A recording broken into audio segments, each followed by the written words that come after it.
அஸ்ஸலாமு அலைக்கும். எல்லாருக்கும் இனிய பக்ரீத் நல்வாழ்த்துக்கள். நான் இன்னைக்கு என்னோட ஸ்டைலில் ஒரு சிக்கன் பிரியாணி தான் செஞ்சுருக்கேன், பக்ரீத் ஸ்பெஷலாக. அதுதான் வீடியோ ஷூட் பண்ணியிருக்கேன். மறக்காமல் எண்ட் வரைக்கும் பாருங்கள். அண்ட் என்னோட சேனல் பிடிச்சிருந்தா சப்ஸ்கிரைப் பண்ணுங்கள், லைக் பண்ணுங்கள், சப்போர்ட் பண்ணுங்கள். வாங்க வீடியோக்குள்ளே போகலாம். பிரியாணிக்கு ஃபஸ்ட்டு தேவையான குண்டா வந்து வச்சுக்கலாம். வச்சுட்டு பற்ற வச்சுக்கலாம். நல்லா வரணும்.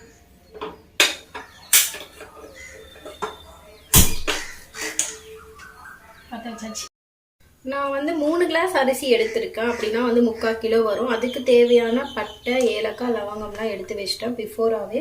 நீங்கள் பிரியாணி செய்கிறீங்கன்னா எல்லாமே பிஃபோராக எடுத்து வச்சிட்டிங்கன்னா ஈஸியாக செஞ்சு முடிச்சிடலாம். இப்போ நல்லா ஹீட் ஆகிடுச்சு. ஆயில் ஊற்றிக்கலாம். அதில் நல்லா ஹீட் ஆனதும் நான் வந்து எண்ணெய் ஊற்றிக்கிறேன். இந்த அளவு நீங்கள் எத்தனை அளவு செய்கிறீங்களோ அதுக்கேற்ற மாதிரி ஊற்றிக்கோங்க. எண்ணெய் கூடவே நான் நெய்யும் ஊற்றிக்கிறேன். ஃபஸ்ட்டு வந்து நெய் ஊற்றக்கூடாது, எண்ணெய் தான் ஊற்றணும். நெய் ஊற்றிட்டிங்கன்னா அது ஒரு மாதிரி கருகுன மாதிரி ஆகிடும். ஸோ எண்ணெய் ஊற்றிட்டு நான் நெய் ஊற்றிக்கிறேன். நல்லா எண்ணெயும் நெய்யும் சூடாயிடுச்சு. ஸோ நான் எடுத்து வச்ச இந்த ஸ்பைசஸ்லாம் வந்து போட்டுக்கிறேன். நல்லா பொரியணும். பட்டை, ஏலக்காய்லாம் பொரிஞ்சதும் நான் வந்து 3 கிளாஸ் அரிசி, அதாவது 3/4 கிலோவுக்கு வந்து 6 மீடியம் சைஸ் வெங்காயம் வந்து கட் பண்ணி வச்சுக்கிறேன். அதை ஆட் பண்ணிக்கிறேன்.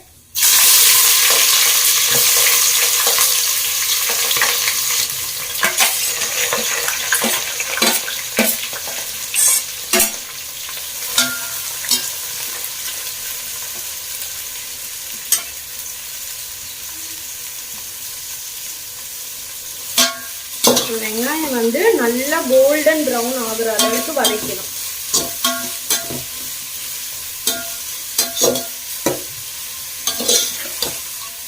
பிரியாணி செய்யணும்னாலே ஒரு சந்தோஷமா இருக்கும். பிரியாணி பிடிக்காதவங்க யாராவது இருப்பாங்களா? செய்யும் போது வந்து ஹாப்பியா இருக்கும். நான் அது வதங்கிறதுக்காக வந்து கல்லுப்பு தான் வந்து ஆட் பண்ண போறேன். வெங்காயம் நல்லா வதங்கிறதுக்காக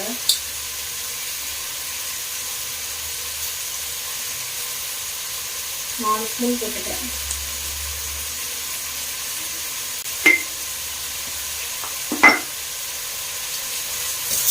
வெங்காயம் கோல்டன் ப்ரௌன் ஆகுற அளவுக்கு நல்லா வதக்கி விட்டுருங்க. வெங்காயம்லாம் வந்து பிரியாணி கலருக்கு வந்து ஒரு மேஜரான பார்ட்டே. நீங்கள் எந்த அளவுக்கு வந்து வெங்காயம் கோல்டன் ப்ரௌனாக வதக்குறீங்களோ அந்த அளவுக்கு வந்து நம்ம பிரியாணி வந்து நேச்சுரலாகவே வந்து கலராக இருக்கும். இந்த அளவுக்கு ப்ரௌன் கலரில் நல்லா வெங்காயம் சுருண்டு வர மாதிரி வந்து வதக்கிக்கணும். பார்த்தீங்களா? அப்போ தான் நேச்சுரலாகவே பிரியாணிக்கு வந்து அந்த ப்ரௌன் கலர் கிடைக்கும். ஸோ பிரியாணி நல்லா வந்து வெங்காயம் நல்லாவே வந்து வதங்கிடுச்சு. இந்த அளவுக்கு வதங்கினா போதும். தெரியுது அந்த கலரு. ஸோ இந்த ஸ்டேஜில் வந்து நான் மிளகாத்தூள் ஆட் பண்ணிக்கிறேன். சக்தி வெறும் மிளகாத்தூள் தான், சில்லி பவுடர், சக்தியோட சில்லி பவுடர் ஆட் பண்ணிக்கிறேன். நான் அப்பப்போ செய்கிறதுனால எனக்கு அளவு தெரியும். நீங்கள் உங்களுக்கு ஏற்ற மாதிரி ஒரு 2 ஸ்பூன் 3 ஸ்பூன் ஆட் பண்ணிக்கலாம். அதை நல்லா மிக்ஸ் பண்ணிக்கலாம்.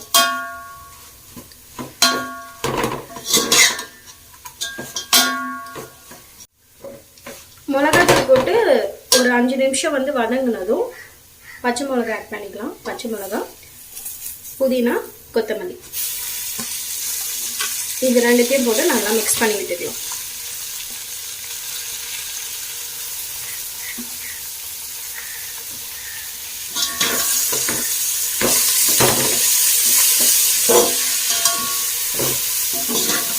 பச்சை மிளகா, புதினா போட்டு வதக்கும் போதே ஒரு ஸ்மெல் வரும். அந்த ஸ்மெல் வந்து சூப்பராக இருக்கும். புதினா, பச்சை மிளகா, கொத்தமல்லிலாம் நல்லா வதங்கினதுக்கப்புறம் நம்ம இஞ்சி பூண்டு பேஸ்ட் போட்டுக்கலாம். இஞ்சி பூண்டு பேஸ்ட் போடும்போது நமக்கு வந்து அடி பிடிக்கும். நீங்கள் அதனால் சிம்மில் வச்சு இஞ்சி பூண்டு மட்டும் வதக்கிக்கோங்க.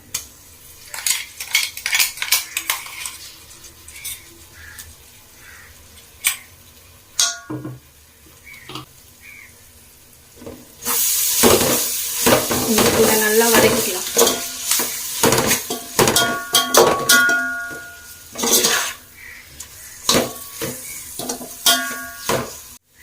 இஞ்சி பூண்டு வந்து நல்லா வதங்கிருச்சு. இந்த ஸ்டேஜில் வந்து நான் ஒரு 3 ஸ்பூன் ஹட்சன் தயிர் அதுதான் போடுறேன்.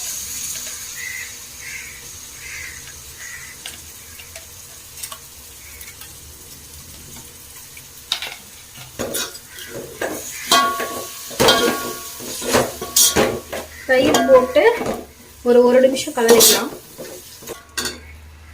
இப்போ இது கூடயே வந்து 6 வெங்காயம் அளவு சொல்லியிருந்தல, அதே மாதிரி வந்து 6 தக்காளி வந்து கட் பண்ணி வச்சிருக்கேன், அதையும் ஆட் பண்ணிக்கிறேன்.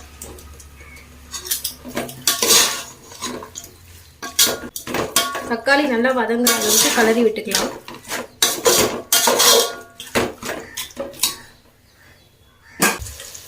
இப்போ தக்காளி நல்லா ஓரளவுக்கு வதங்கிருச்சு. இந்த ஸ்டேஜ்ல வந்து நான் சிக்கனும் ஆட் பண்ணிக்கிறேன்.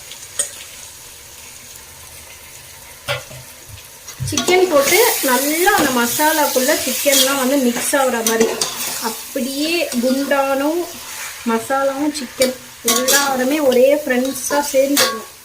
அந்த அளவுக்கு வந்து மிக்ஸ் பண்ணிக்கணும். நம்ம கொதிக்கும் போது எப்பவுமே வந்து சிக்கன் போடக்கூடாது. நீங்கள் இந்த மாதிரி மிக்ஸ் பண்ணிட்டு போட்டிங்கன்னா காரம்லாம் வந்து அதுக்குள்ளே நல்லா ஊறி இருக்கும்.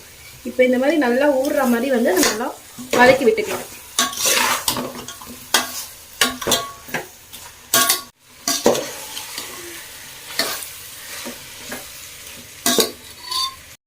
சிக்கன் மசாலா எல்லாமே சேர்ந்து நல்லா வதங்கிடுச்சு. இந்த ஸ்டேஜில் வந்து நான் வந்து பிஞ்ச் ஆஃப் சுகர் ஆட் பண்ணிக்கிறேன். இது வந்து என்னோட டேஸ்ட்டுக்காக நான் ஆட் பண்ணிக்கிறேன். உங்களுக்கு வேணும்னா நீங்கள் ஆட் பண்ணிக்கலாம்.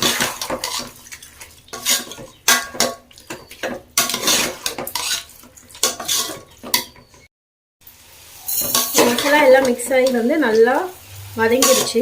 இந்த ஸ்டேஜில் வந்து நான் தண்ணி ஊற்றிக்க போகிறேன்.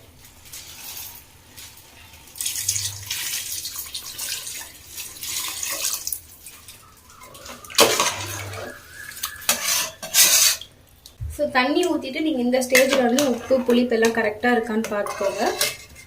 தக்காளி போட்டிருக்கோம், தயிர் போட்டிருக்கோம், அதிலே புளிப்பு இருக்கும். இருந்தாலும் உங்களுக்கு எக்ஸ்ட்ரா வேணும்னா வந்து நீங்கள் லெமன் ஆட் பண்ணிக்கலாம்.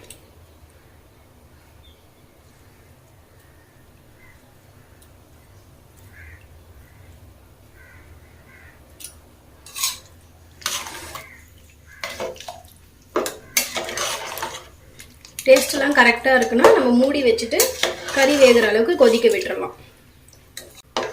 தண்ணி வந்து 6 கிளாஸ் வந்து ஊற்றிருக்கேன். அரிசி போட்ட பேருக்கு தேவைப்பட்டுச்சுன்னா அது மேலே நம்ம ஊற்றிக்கலாம். இப்போ கொதிக்க வச்சிடலாம் வேகிற அளவுக்கு. இப்போ நல்லா கறி வந்து கொதிக்கட்டும், நம்ம மூடி வச்சிடலாம், நல்லா வேகட்டும்.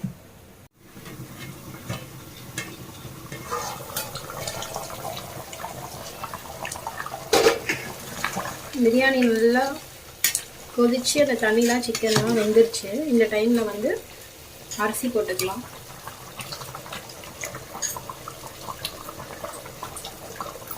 நல்லா சிக்கன் வெந்துருச்சு.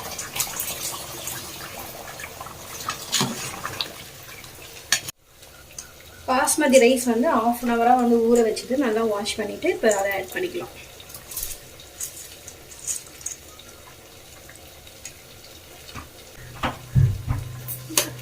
அரிசிலாம் போட்டு நல்லா மிக்ஸ் பண்ணிக்கலாம்.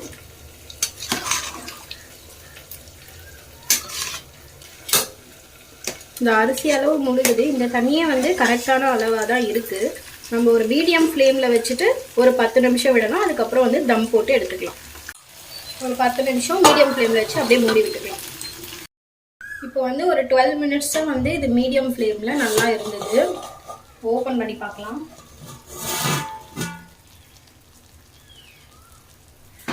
தண்ணி வந்து லைட்டாக இருக்கும். ஸோ இந்த ஸ்டேஜில் வந்து நம்ம தம் போட்டால் கரெக்டாக இருக்கும். சாதம் இன்னும் கொஞ்சம் வேகணும். நம்ம தம்மில் போடும்போது உதிரி உதிரியாக வெந்துடும். நான் தம்முக்கு மாற்றிடுறேன். கீழே வந்து தோசைக்கல் வச்சுட்டு ஃப்ளேம் வந்து ஹையில் வச்சுட்டு ஒரு கலரி நம்ம தம் போட்டுடலாம். இந்த தம் வந்து ஒரு 10 நிமிஷம் இருக்கணும். அப்போ தான் வந்து சாதம் உதிரி உதிரியாக வரும். லைட்டாக ரொம்பலாம் வந்து ப்ரெஷர் கொடுக்காம லைட்டாக கலருங்க, இல்லைன்னா வந்து அரிசி உடஞ்சிரும். நம்ம ஒரு சமப்படுத்திட்டு மூடிட்டு தம் வச்சிடலாம்.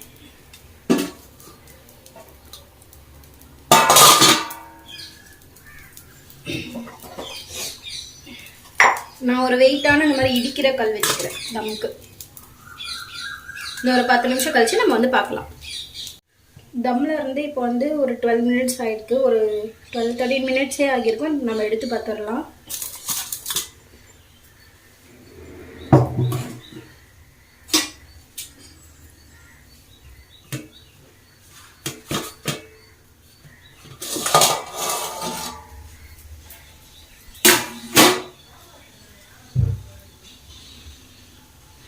அரிசி நல்லாவே வெந்துருச்சு. பிரியாணி ரெடி. பிளேட்டில் சர்வ் பண்ணி சாப்பிட வேண்டியதுதான்.